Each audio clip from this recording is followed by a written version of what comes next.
when you were doing what you were doing prior and you said, you know what, I like this side of the business, I'm going to put some focus on this. Was there something that you kind of like recall that caught your attention?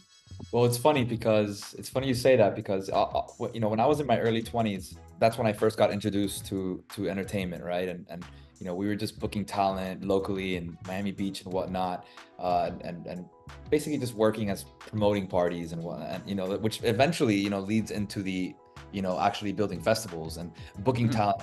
In some ways, turns into managing artists. A lot of people start from different places, but that's usually where it spawns from.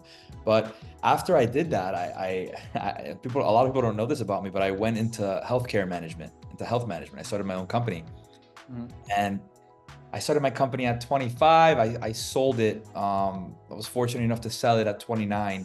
And what I was doing in health management, I was managing people's health and companies' health and I'm sorry, employees' health from different companies, and doing everything I can to manage their day to day for them to stay healthy, right? And Mhm.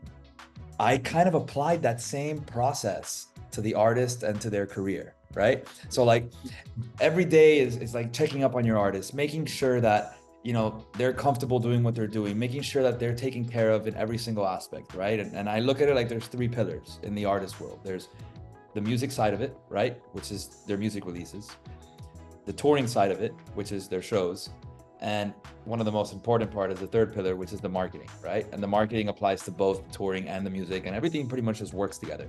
So I kind of used a lot of the same skill set that I used to, in my health management business, like, having that operational, attentiveness to always be there and always make sure that they're in the best scenarios. And I applied that to entertainment, and at the end of the day, it's very similar. It's two different fields, but it's very similar in a very hands-on way. Well, the nurturing aspect is definitely a big one.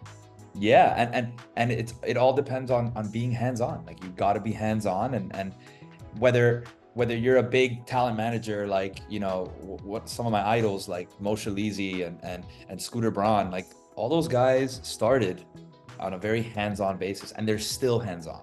Mo Yeah. actually is one of the most hands-on managers I've seen. I mean, he goes to all of his artists' shows, like consistently on the grind, and that's kind of like the what you want to.